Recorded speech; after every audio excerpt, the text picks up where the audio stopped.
All right. That music tells me that we're all the way live here. Welcome to the Gigi Factor on this Tuesday night. Boy, it's pretty rainy down here in South Florida. I don't know where you are. I think Hilda might be in Virginia. Are you in South Florida? I'm actually in South Florida at You're the in South moment. Florida. We're Yeah. blessed, right? Right where you and I had an opportunity to meet. So, hey, welcome. I'm so happy to have you here with us because you're going to share some information that I know is a game changer. So, hey, welcome to the Gigi Factor, where we inspire you, where we empower you, where we inform you, where we educate you about things that are going on around us that impact all of us. We take a lot for granted, but I'll tell you what. The executive director for the Key Healthcare is in the house tonight. She's got some things to talk about. And I'll tell you what, man, I'm going to be all ears because I know she's got it. So I'm going to stop my music. I'm not going to delay us much longer. And when I stop that music, that means it's time for me to ask that famous question. I first and foremost want to say good evening to you, Miss Morris. How are you? I'm doing very well. How are you this evening? Oh man, excellent. And if I'm feeling like half as good as you looking, then I'm all right because you look marvelous. Thanks. Yeah, I You know, appreciate it. I'm excited to have you here tonight because I'm reminiscing, Hilda, when you walked into the Barnes and Noble's bookstore just a little over a year ago, and I had just released the book behind me, Activate or Stagnate. And you walked in and you saw my bio, and you walked by, and then you walked back again. And something happened. And I say by no coincidence, I'm always using the term now, God incidents, that here we are. You Right. Hmm. and I'm just blessed that our paths cross. You share so much with me that really impacts who we are in the field of healthcare and entrepreneurship, especially as an African American woman in this country. You're a part of an elite group. You are a CEO. You're an executive. And I do like this and say, kudos to you because you decided to step out of the box. So without going any further, I always ask this question to all of my guests. What is your why? Why healthcare? Why Key Healthcare? Could you share that with us tonight? I'd love to have an answer for that one. Okay, so healthcare is something that everyone consumes. We don't often think of it as a consumable good, but it most definitely is a consumable good. So it's something that impacts everyone. Um, uh, Along my original journey of my career, healthcare was not my first thought. Interesting. I was actually on the track of law where Okay. I sought to become an attorney, and I worked for a very long time as a legal assistant, and I worked for some names that you would recognize. Um, then I went from law to information systems, and I studied to become a programmer and a systems analyst, and I data analyst, and I did work again for corporations that you would recognize. Okay. What I found, and I'm going to give a positive plug for attorneys, is that it is a tireless industry Yes. career. They work tirelessly if they're any good. They always get a bad rap, and the work is never ending. The research is ongoing. So I I totally decided, agree with you. I know.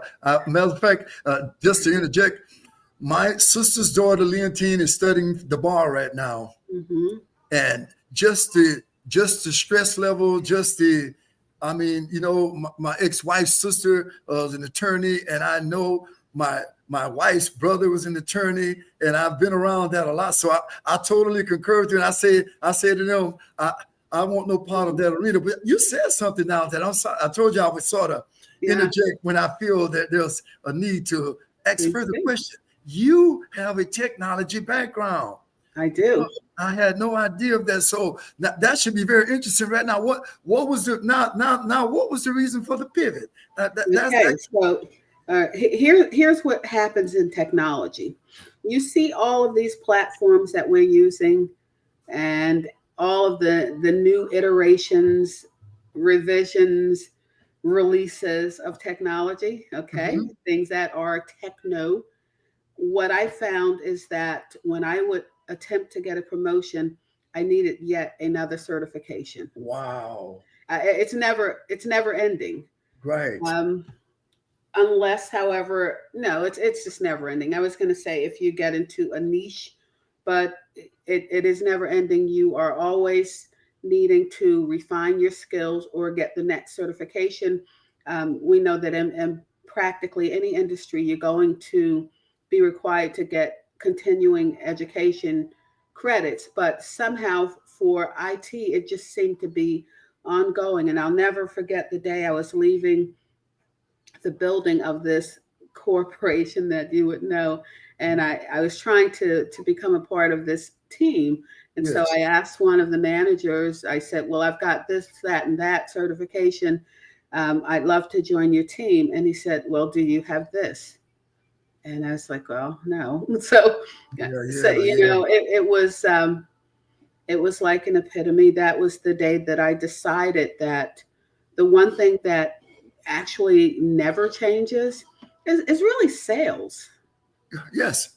It Yes. never changes. And he that sells rules, quite honestly. Sales is the only industry in which you can sit down and say, okay, I would like to earn this amount of money by this date, and actually put leather to the ground and make it work. That's correct. Yes, you Think are. about it. Yeah, you're right. You, Folks don't think about the value of a good salesperson. So I've for that same corporation, I was a leading sales representative, and I did well with that. mhm. Um, I I've had like two career changes, working on my third. Um, I've never actually been an entrepreneur though. And I think it's interesting that you think that I am. And entrepreneurs are, that's really a mindset more than anything. And it's one where somebody will, the mindset is let me jump off the tallest building and without a parachute and wonder or think or hope that I survive. And my apologies to all of those that define themselves as entrepreneurs out there. I've always worked in either agency or practice. Mhm. Okay, when you're an entrepreneur, sometimes or a solopreneur, those mindsets are typically not scalable. So what that means is that once you're there, you'll be doing that grind for a very long time. So my money is on something that's scalable, small business, practice, agency. And these are enterprises that are typically attached to either a license or some other credential that the market is pursuing. So these credentials are already introduced to the market, so someone's going to seek you out. Even when it comes to an attorney, we talked about lawyers and the challenges they face because it's a lot of work, but they have a shingle that they could hang, and that shingle being hung out means that someone is typically going to come to them.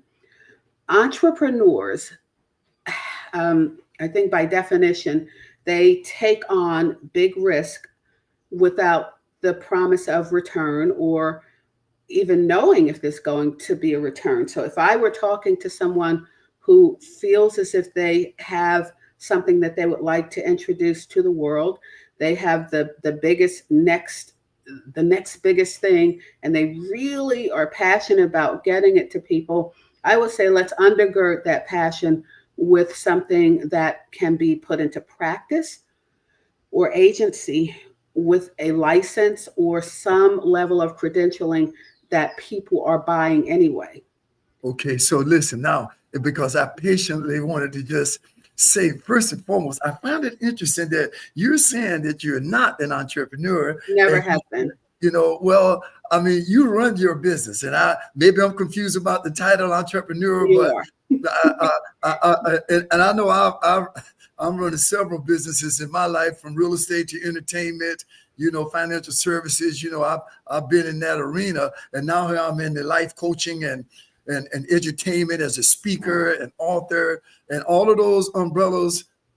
Under those umbrellas, you are the captain of the ship. Now, I hear you clearly. I know exactly what you're saying because it truly is. I totally concur with you. When you decided you're the big dog, when you I'm decide not, and that, I've never been. you So, know, no, I'm saying that when someone does decide, oh, because okay, obviously okay. most of the listeners and viewers who are hearing me right now probably are on the side of the coin of what I'm thinking is an entrepreneur. See, your paradigm has been created with a different mindset about it, and I find it very interesting because what you're saying, you just said that if someone were to engage into the key word you said was a passion, because I have Mhm. something that I call the P3 theory, Miss Morris, and when there's passion and purpose, the universe will always give you possibilities. So the mindset of most people who have something they've created, whether it's a suit like I'm wearing, or this tie, or the beautiful dress you're wearing, or eyeglasses, they let's be for real. It is a tunnel that you're digging through with hope that there's light at the end of it. And a lot of times, you're right, because one out of every who knows how many businesses that start, they don't make it. They don't make it at all. So I know we've kicked off things and gotten really deep into a corner of this about entrepreneurship, but I'm gonna rewind all the way back. What is your why? Because you told us, and I Mhm. love what you shared because I knew I would get some information out I wasn't aware of, especially about your background. So now that Mhm. you've been through the legal sector, you've been through technology, and you finally get to this point where there's a pivot. And we're 10, 11 minutes into this conversation. I want to hear that why, because you are in healthcare, and I'm still going to say you're an entrepreneur to me because you run Key Healthcare. That's your baby. So Okay, for me, you got to go ahead and clarify what was the reason for the big pivot? Why healthcare? okay. So, I don't actually run Key Healthcare in the manner in which you are thinking. Okay. However, my big why has always been people. Okay, so people first. Mm-hmm. Yes. That is along the doctoral journey when I was working towards my doctorate, they kind of hammered it into us to identify on a daily basis why in the world would you undertake this expensive process. And so I had to pick that why book up every day pretty much. What's your purpose here? And Mm, it's remained the same consistently. And it's mm, people. Okay. And I actually shared this with a group of people yesterday. okay. So at the end of the day, when I report to wherever it is that I will at the end of this life, the only thing I'll be able to take with me is what I've done for people.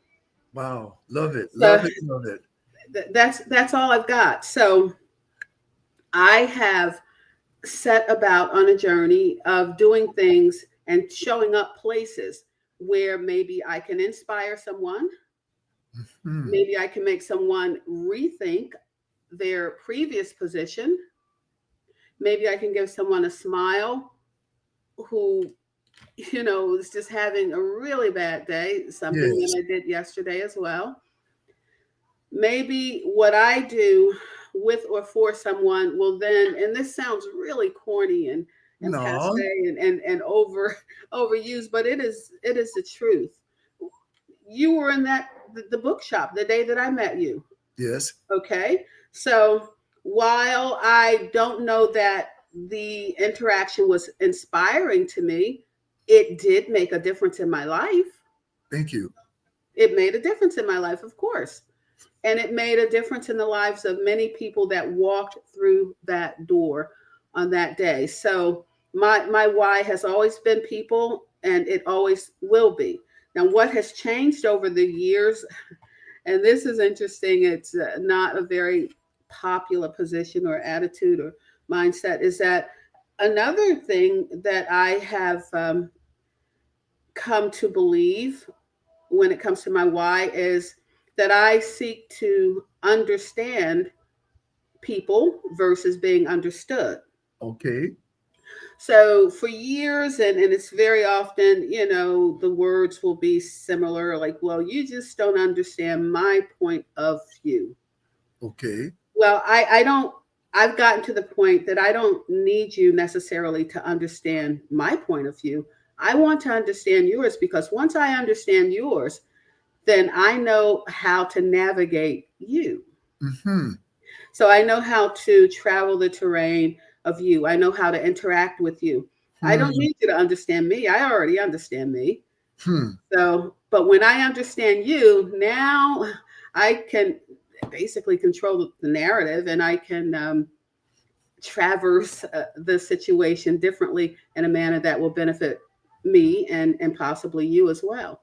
So you gave me a real good, great answer. Well, we're pretty much looking at each other from the same perspective, because the reason why I have those two books behind me, I'm a retired teacher, and I've always felt as a practitioner in the field of facilitating education to kids, it's just been an honor for me. I did 31 years, and I've always felt that whether I made a fortune or not, I just want to make sure that I'm making a difference. And that may sound a little corny to you too, but that is the reason why I guess God made it just a reason for me to be an entertainer, because with that, and you and I have had an opportunity to see me in action over at one of the country clubs here in this area, and you can tell I'm still doing it. I'll be working next weekend, and I love it. And the point I'm making, everything about something from a humanitarian perspective.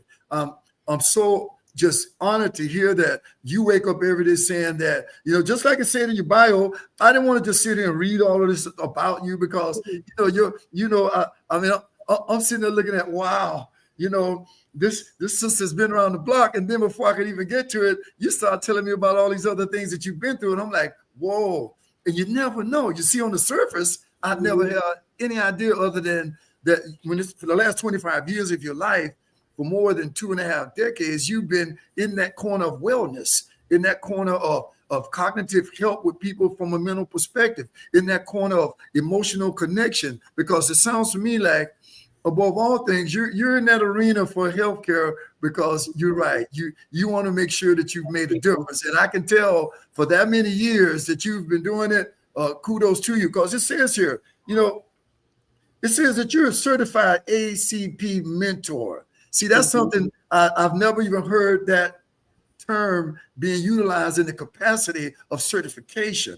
Mentors are just usually he or she is a mentor, but you made me look at this from a very, very different perspective. Now, it says as executive director of Key Healthcare Wellness, she leads programs focused on vision care, preventive health for the underserved communities. You hold multiple certifications, including shockwave therapy, vision screening, Silver Sneakers Fitness, and is completing her doctorate in health administration. She is known for her heart-centered approach to leadership and deep belief in her human potential. I did that intentionally. I didn't want to precede myself. I wanted to make sure that when you reveal your why, when you reveal now, obviously, that you've taken quite a few pivots. Now, my paradigm is really shift, and I want you to explain to our listeners and viewers there what when it says ACP mentor. What is that? What's that acronym? What does that mean? Okay. All right. So I'm going to I'm going to give you something here. I have learned so much that I don't always remember things. So ACP, I forgot what the acronym is for, but Yeah. I do know that it's an organization that's contracted with the Department of Veterans Affairs, Okay. and I am contracted with them to mentor veterans. So somebody very quickly look up ACP. I've forgotten. I've forgotten so many things at this point in my life, but it It is doesn't matter. ACP. I don't know. I think it's American Corporate Partners, maybe Got it. something like that. Yeah. And Well, and all right. So here is a good point to make. When you talk about becoming an entrepreneurial, okay, think about ACP. okay. ACP is probably, I've not lifted the hood for them. My relationships, or our company's relationship, began with the Department of Veterans Affairs, who brought us to ACP, who in turn brought us to mentorship. And because mentoring is an activity that occurs with a person, a person has to mentor someone. Although no one sought me out as a person, but I am a person within the organization who was qualified to do this. But Okay. just look at ACP. ACP could very easily have 10 folks on their staff, but you would not necessarily call them entrepreneurs. They are not flying without a path. They are not taking a big leap. What they have done is attach themselves to what? A big train that's going somewhere. Who's that train? The Yes. Department of Veterans Affairs. I like that. This is what I'm saying, that when someone takes on the mindset of an entrepreneur, it is by its very own definition someone that is willing to take big risk. And maybe it's not necessary. Very often, entrepreneurs will work years and years and years, and they actually end up being a solopreneur because there's never any staff, or they just have a job, which is okay because I know many, many people who do very well as a solopreneur. However, they don't have to answer to quite as many. They're just doing a thing. Well, you When know you, something, I want to Mhm. interject and say this because Go when I ahead. talk to people about showing up from a place of passion and purpose and possibility, remember, we're here tonight to inspire and empower people and give them just something to think about when this is all over. And you've already done that for me. But here's the point I'm trying to make about people who are doing exactly what you're saying. I tell people, if you have a passion for something and you're living in an economic system, you should be able to monetize it. And you should be able to do it solo. You may have a giant team around you. It could be your family. It could be your husband. It could be your wife. It could be all these people. But at the end of the day, if you can stand up in front of people and you got something in you that you just love to do, that you know no matter what happens, you've gotten that and it can take care of you and you love it and you forget about getting paid. You said that. And a lot of people, Mhm.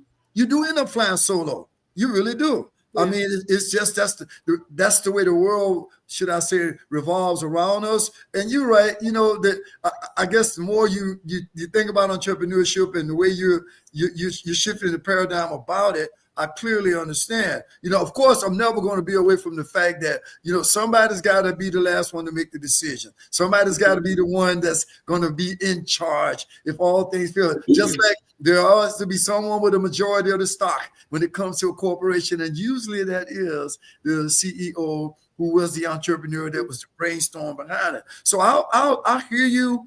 I totally agree with you, and it's very interesting that when I read your credentials, I did that intention. I said, well, I've never heard of an ACP. Now that you're telling me that, and now that I didn't know that you were working in an arena, even though you're the executive director for Key Healthcare. It sounds to me like you're really more of a one-on-one person. You're really more of a very, someone who likes to micromanage. And am I right about that? By No, no. I have a title of executive director, but I don't actually run anything. I don't need to. So No, I'm speaking about micromanage and the way you say, just like you told me yesterday, you work with people. You're a one-on-one person. You seem to engage in that arena in a I capacity there. I have not had the opportunity to do so until this current career shift. Okay. What I've done for the past 20 years is I work behind computers.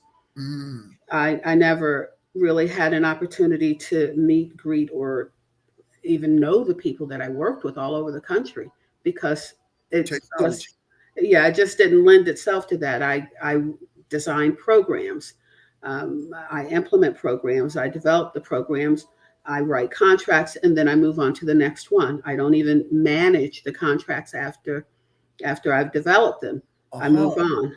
So I didn't really have an opportunity to work with people.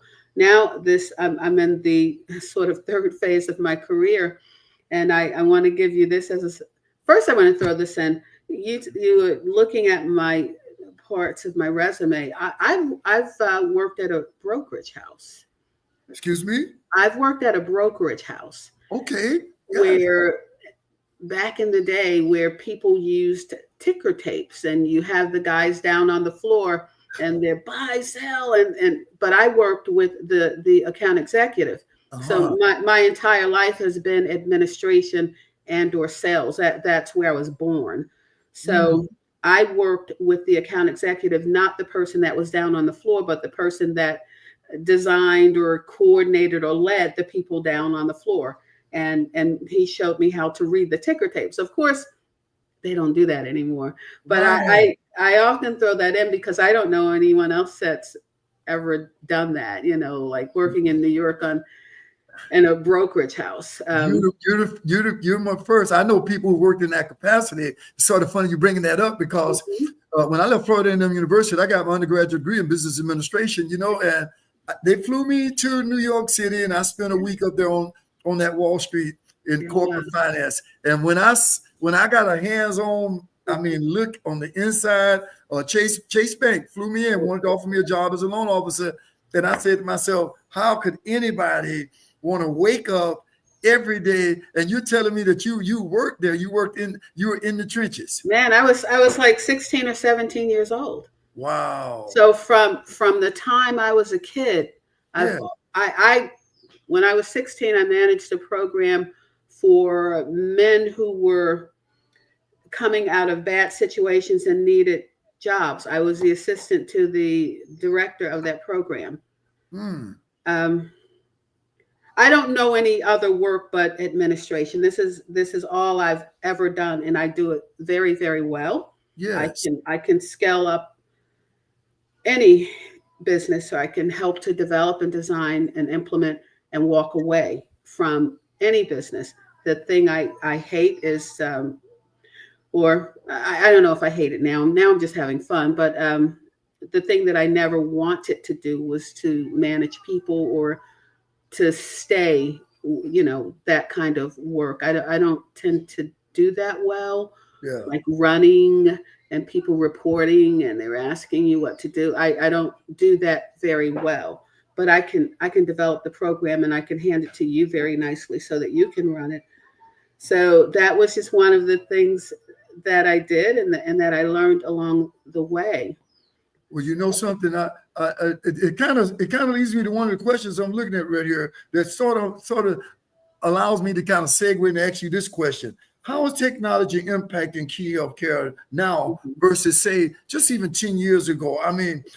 Could you share a few pros and cons about that? Now, it sounds to me like because of your technology background, you've constantly been in the arena behind what goes on that keeps everything moving from the technology perspective. So could you give me some insights on that and another share a few pros and cons? What happened 10 years ago versus, say, let's just, like you said, because you said it. When you said it's an ever-evolving community when it comes to technology, you never could get the kind of promotions you felt you should have, because they always say, hey, go get this certificate. And it's kind of interesting because teachers go through the same thing, but not nearly as quickly and as fast as technology. You constantly want us to certify this, get certificate, and every 5 years you got to do. But to me, it sounds like I would imagine every 3 to 6 months, because the technology ever evolving, you've always had to be on top of your game. So could you answer that question for me in regards to how technology has impacted your position in the key healthcare industry and 10 years ago versus right now?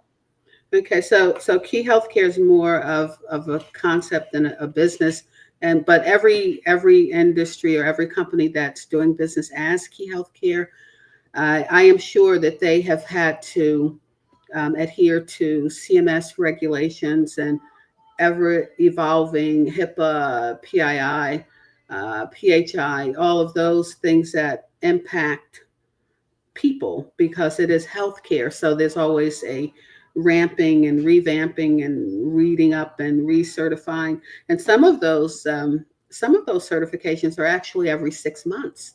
Or at least reading and signing off that you understand and that you've gone to the website and maybe taken the exam to every 6 months. Every 6 months. Yeah. In fact, I had to do one today. And this is just healthcare. Okay, so take off the word key, but just healthcare. And in terms of the impact of it, very funny. The VA moves very quickly and then very slowly. Okay. Simultaneously. I think that the Department of Veterans Affairs or the Veterans healthcare administration has the best and is the best health system in the world. However, it's run by people, and those people are overtaxed. They are overburdened, and now even more so, they're short staffed. So some of those technologies that should be in production, you're going to see likely to see a delay in the rollout of technology that maybe a private sector industry might have already kicked off Now because that's you're interesting. Yeah, yeah, I want well, to ask you a question because mhm. you it's just that you're seeing the difference in how technology over the last decade is impacted everything, but you seem to went to a place where you sort of micromanaging the VA, and it sounds like you got a pretty extensive background working with them through your healthcare services. You've done a lot of work in that arena with the veterans. Well, that's all I've done until this year for I guess 25 years. That's the only thing I knew. Wow. Yeah, yeah, Through that's your healthcare funnel, through your should I say your blueprint, your foundation around your company and what you're doing. I didn't know that to that extent that they were the most intricate part of your services. I know that so you're pretty much an organization that you're open to the general public and you do address and accommodate people from that perspective as far as the general public. You do, correctly? today we do. That Okay. particular business that we're reaching back and talking about, that was only a service to the Department of Veterans Affairs. Hmm.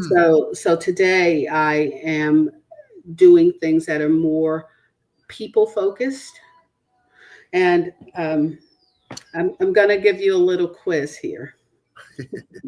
All right, so I keep moving back to entrepreneur because I shudder every time I hear someone say that. I'm like, do it differently. But okay, so I yesterday I did a service or I performed quote unquote a job that was people facing, in which the contract to do the job, one end is a federal contract, but not to me, of course. But the other portion, the people facing, the part that I was able to physically do and have fun doing, that was to me from another individual. So, was I being an entrepreneur, a small business, or an agency at that time? Oh, It's different. you were to answer the question. It sounded to me like you were there. You now were you representing your company in the capacity as an agency, or you are a I don't liaison? know. No, no. So I don't know you myself. were running your business. You were I rendering was your services. I was asked to do a job, Hmm. but the job that I did, I was only qualified or was only able to do the job because of the company. But a person had to do it. Right. It took some physical interaction. So, and I was filling in for another person. Okay. So I will not get paid for the corporate representation of it because the federal is they're not paying me. Okay. But because I filled in for a person, there are two sides to this. The person who I filled in for can say, "Hey, here, let me Zell you." So now I could go about doing that sort of thing again and again and again and call myself an entrepreneur or a solopreneur But the or thing, I must say this though, honestly speaking, when it comes down to just differentiation right now, when it comes down to just being able to just quantify the perspective of where you're coming from, if you're contracted and it's your business. At the end of the day, that is how I look at it. Even if it is in an agency capacity, even if it is one-on-one, you're still your business. You're not having to answer to nobody else but yourself about Okay. it. Ooh, wow. So wrong. So wrong. So wrong. Okay. A, not my business. And B, do you know that businesses answer to more people? That's the misnomer. No, when you run or manage a business, you're answering to a whole lot of people. You're answering to regulators, you're answering to your clients, you're answering to your vendors, you're answering to the people that are doing the middle work for you, or either you're doing it yourself. Oh yeah. You're answering I to go through it every day. you're actually If I said it and told you right now today what my life was like, just from the perspective of just being an entrepreneur in the real estate industry and the kind of things I have to contend with that. They're all just part of the turf, and then it's kind of funny because you're saying this when you got to deal with things just as a consumer of services. yeah. When you're just a consumer of services and you jump out into Joe Public's world, you're right. It can be challenging as well as rewarding. But when it's not for profit, when it's not for gain, and what we're discussing right now, it sounds very interesting to me that you've been contracted, like you said, you did something in the back office from the corporate perspective, but then you went out and had a humanitarian contact, and it sounds to me like did you enjoy that moment? I most definitely enjoyed that moment. And it's very, very different because I've always just worked in the back office and not with people. I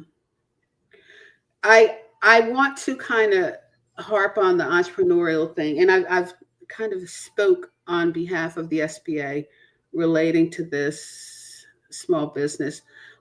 Back in the day when I spoke, we weren't using the word entrepreneur as much as we do now. We just talked about small businesses and, the success rate of small businesses, the failure rate of small businesses is very, very high. So when an individual decides that they are wanting to take on that role themselves, it's something that you want to examine beyond the business plan. Because, first of all, developing a business plan can be extreme and very challenging.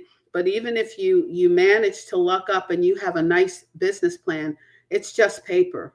Right. And all of the things that are going to happen to you in the midst of that, and between those lines, it's almost impossible to enumerate. When you think about business, and I often use Walmart, and I hope there's no reason for us to have a pushback for using that word, but I tell people when you walk into a Walmart, you see all these things on the shelves, right? Though they didn't make all of those goods. Not at all. Not at all. So even they are not doing it all alone. No one can do it alone. So but you know something, Hilda, and yes. This is the way I want to say it.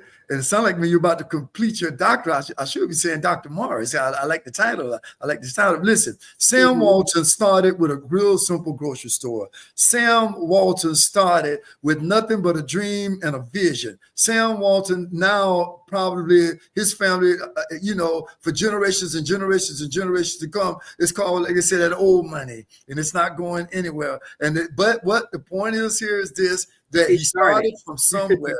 and I think I'm going to start right now because they're unconditional plug. I didn't realize that we've been talking over 35 minutes, and I didn't say one thing about me loving what you're telling people, that living from a place of entrepreneurship or living from a place of just being an employee or an employer, no matter what you need to do, it has to be a passion. It has to be something that you know that there are just some non-negotiables when you start to engage in them. And you said it. You can even have the greatest business plan in the world, but if you don't have something I call TAC, and TAC for me is this, and I found it to work for Gregory Griffith. When I got tenacity and the audacity to function in the capacity, unstoppable. It's something about that when you just wake up every day, you fired up about it, you want to get better at it. You know, I didn't even hold up one of my medals tonight, and I'm going to just, that's a good place to do it. This is one of my 25 medals. And let me tell you something, as a 25-time marathoner, I can remember what it felt like when I couldn't run a mile. And it was the same way when I was working as a full-time musician. I had to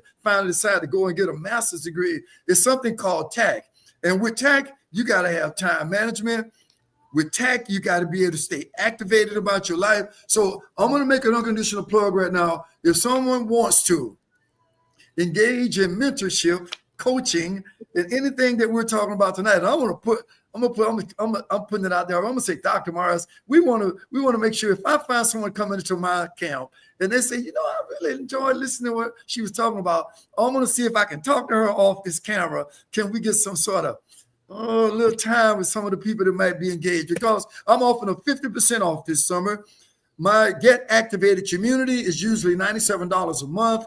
You'll get a copy of this book, or you get a copy of this book electronically. You come in, but guess what? I'm knocking 50% off, and I want you to say that you'll take the 30, 60, 90-day challenge to come into the Get Activated community. All you'll have to do is go to my website, theactivator.net.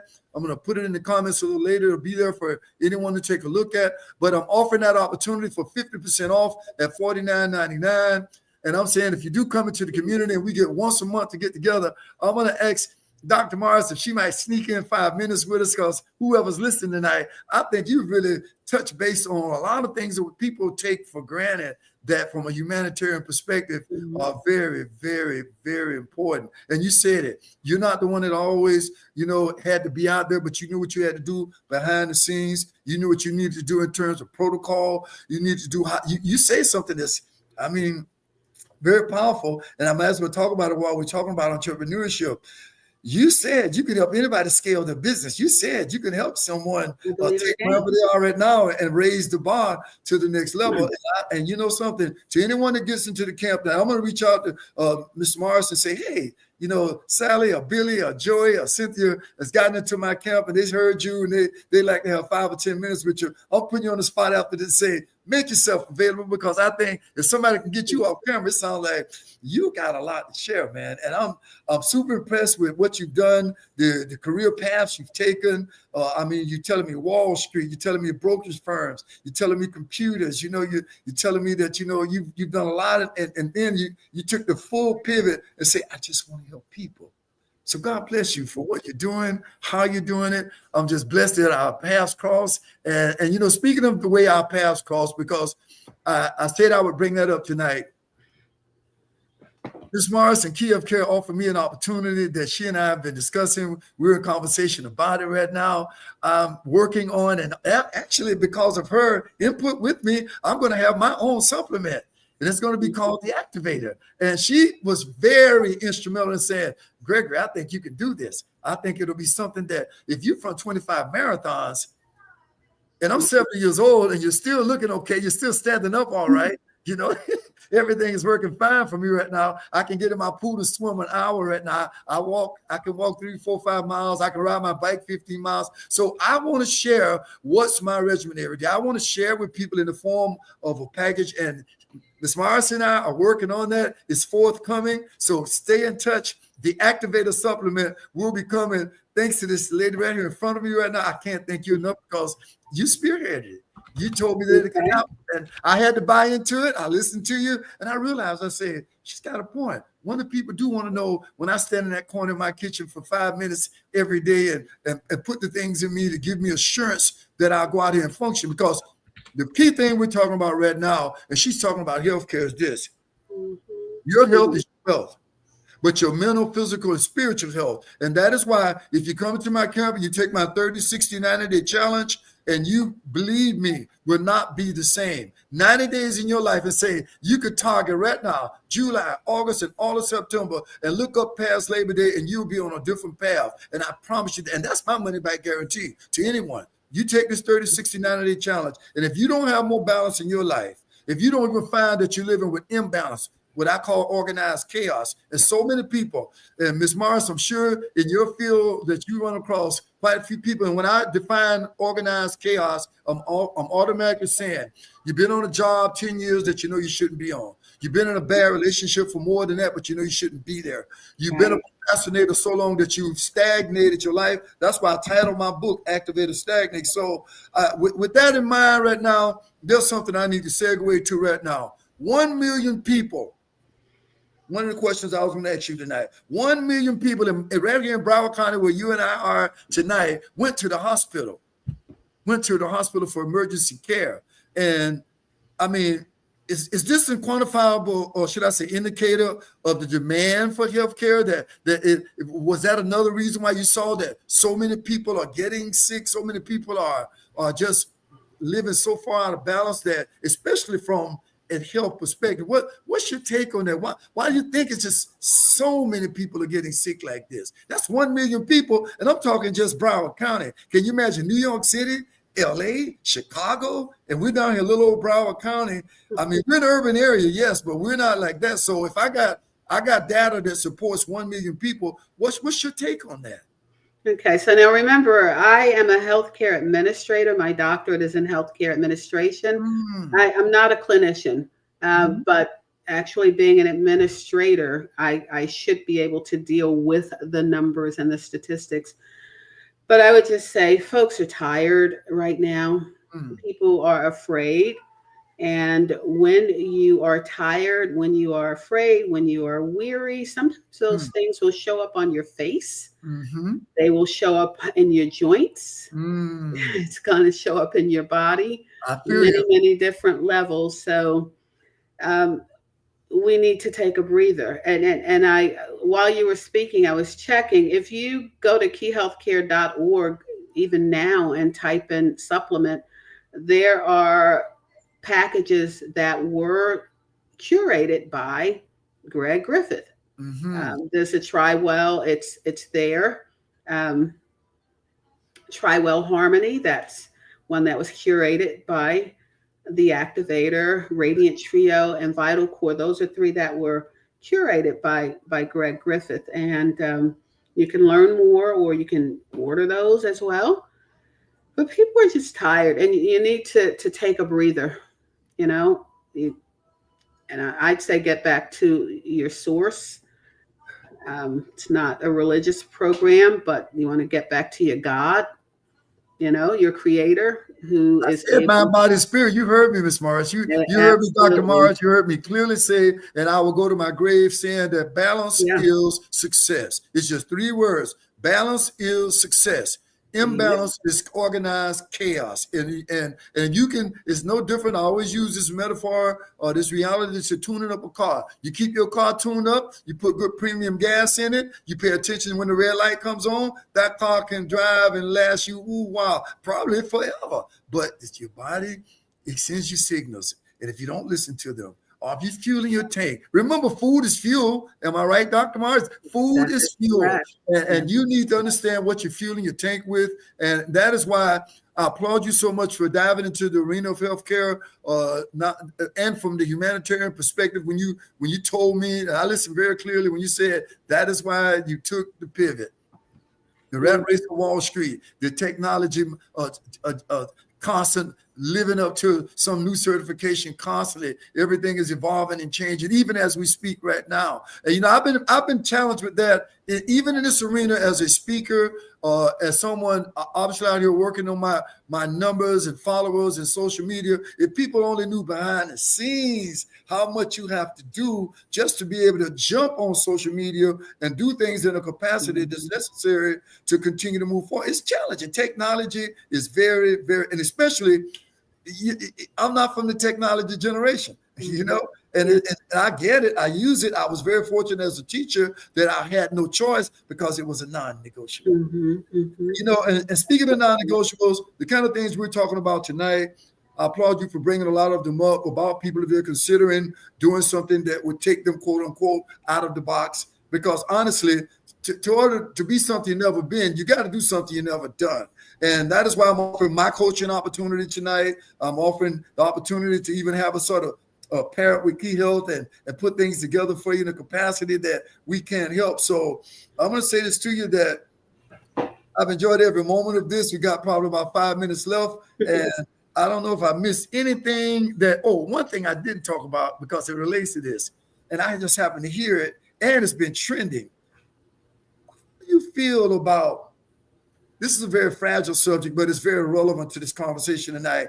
The present administration has cut about, I think they say almost $1 trillion in the Medicare help and funding. In other words, there's just been a huge reduction in the services that are, or should I say, available to people who are, older people who are just living, needing that Medicare, Medicaid, people who are just in a position where they should be still getting it, but they're saying that a lot of these cuts are really cutting in. Have you found that to be something that you're finding coming across the table in your arena? How does that impact you from the perspective of healthcare?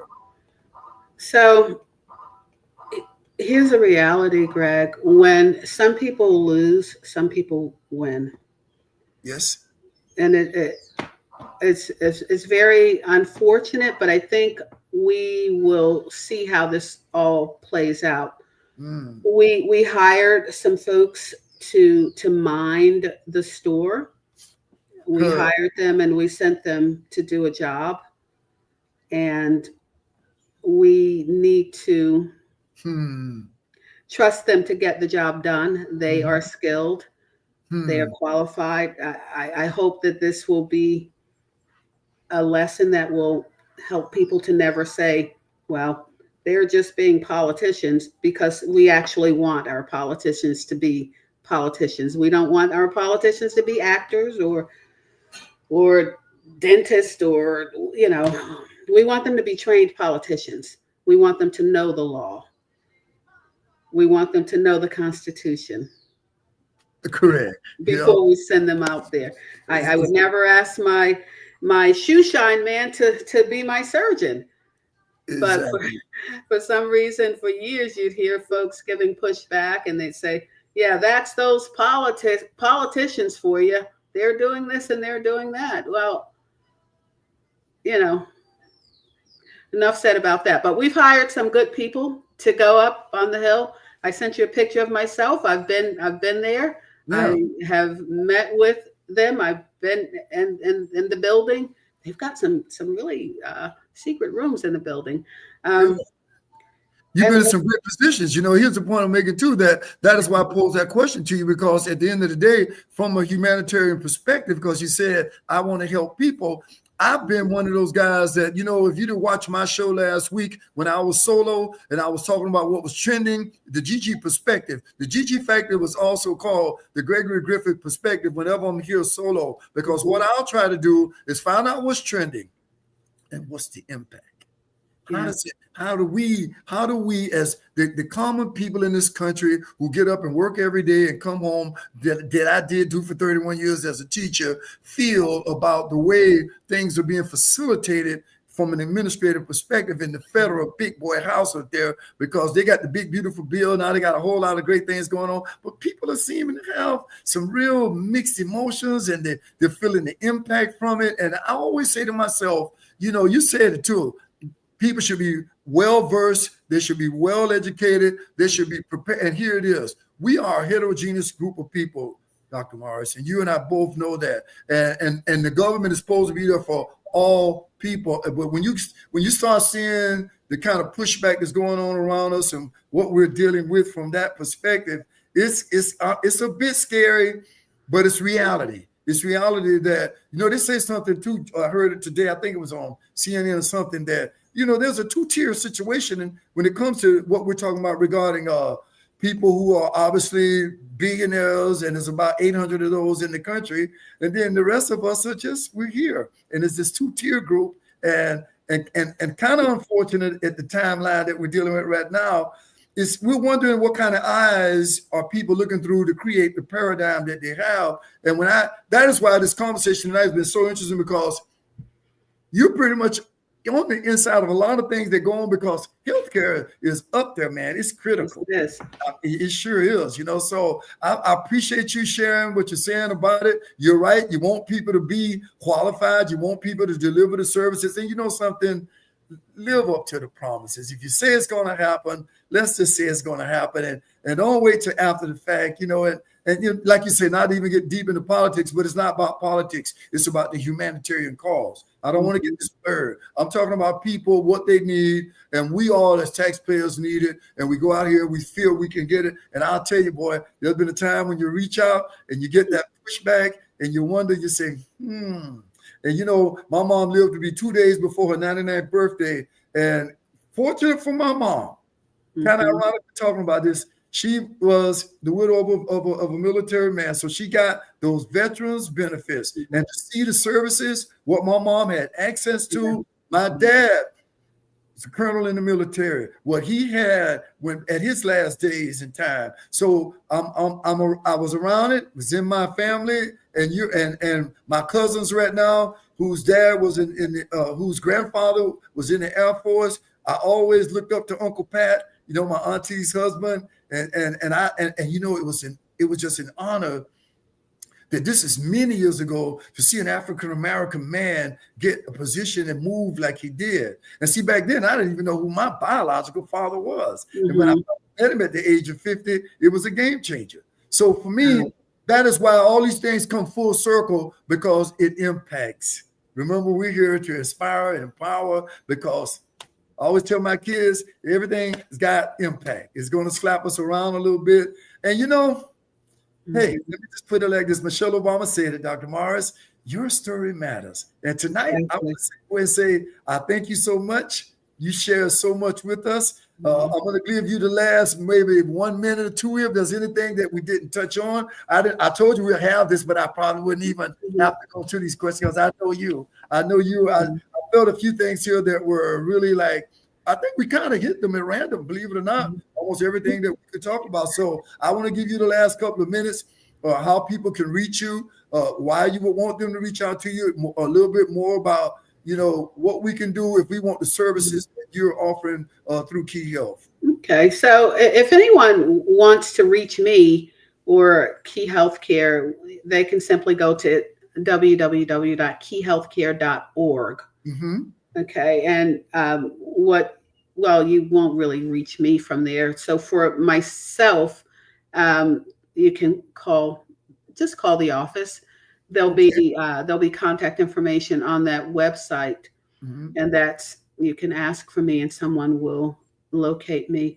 I want to say to those that have the desire to serve as entrepreneurs, that passion will most definitely drive you, and you want to be driven by that passion, but you also want to do so sober-mindedly. Right. So you want to make sure you count up the cost and not allow yourself to be swept away in the emotion of it, because it's a pretty big deal. Yes, and at the end of the day, you don't want to conclude the process and all of your work and your labor of love having not attained your goal. You can do it, but you want to do it mindfully and make sure that you're considering everything, and that you're not hyped up and just romancing over what you think you can do, because for every widget that's being sold, there's probably 100,000 trillion billion, whatever number of people trying to sell a widget as well. Exactly. So you have constant competition, and while social media has made it more possible or increased the possibility for you to get your services out, it's done the same thing for everyone else. So you want to think about why should anyone buy from you versus the other guy. I say hitch your caboose to something that's already moving. I highly recommend. Say that again. I want you to make sure all the listeners, viewers, you attach yourself to something, and you can something that's already moving. Already moving. And so I had a wise person to tell me you can get 100% of nothing, or you can get maybe 10% of something. So you don't want to do it alone. Nope. You want to find ways to network, and I don't mean with people that's trying to do the same thing that you're doing, because they can't take you anywhere. They're trying to go somewhere. But there are major corporations and federal programs. I'm not as secure about saying what the federal government is doing nowadays as much as I would have been probably a year or so ago. And I know a lot of people in the federal government, but the federal government does buy everything. And typically and traditionally, they are looking to do business with small business. So they are looking for you. They want you need to repeat that, because that's a game changer about people who are out here on that track. They're out here marketing. But you just said the real United States federal government wants to do business with you. They want to find small businesses. They want to find minority-owned businesses. They want to find women-owned businesses, particularly if you do something relating to janitorial service. Your state government is looking for you. There are grants that are available. I sit in on these calls, and it's just so many things that you can do with the federal government, but you want to make sure that you have your ducks in the row. What are you bringing to the table? Because there's someone else that can do what you're doing too. So what's your distinguishing characteristic? Why should we buy from you? That, and then you want to understand what the cost is going to be in the event that you are not the successful bidder.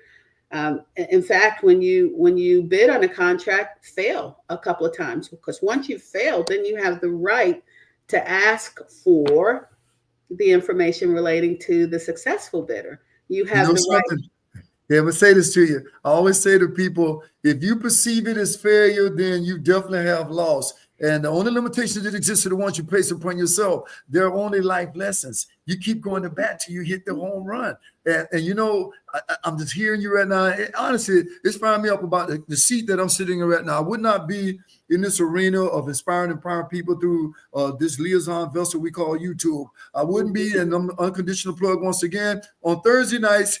If you're looking to take your life to the next level, if you're looking to define yourself in mind, body, and spirit, if you're looking to be a better version of yourself, every Thursday night at 7 o'clock, I have the Strive Master Class. And like I said, I'm going to give my unconditional plug once again, that for everyone that comes in right now over the next 3 months, I'm slapping off 50% of all of my coaching services, especially the entry-level Get Activated Community is only $49.99.